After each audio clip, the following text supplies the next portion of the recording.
we actually, I think Stephen had been, I think Stephen had kind of not really understood the way Stanley works, because he'd wanted to visit for some time, and Stanley, he didn't like,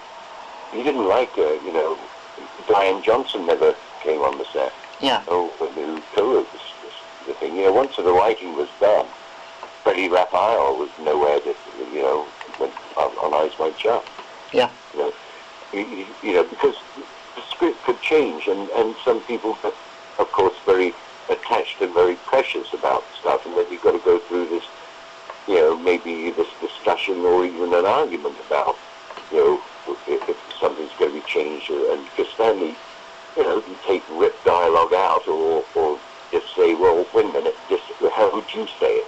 Yeah. And so, the construct of the line would change, And so Stephen had wanted to come, as I believe as Stanley said, and it was only when we were down to, basically, we'd finished all the shooting except the typewriter inserts, so the all work and no play and stuff.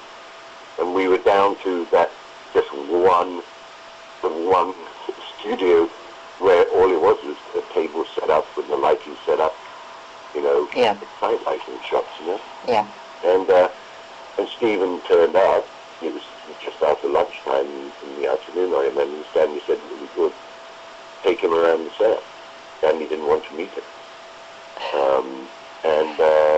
So I did, and of course he was very angry. I think he was outraged. I don't think it was a particularly subtle way of dealing with the situation.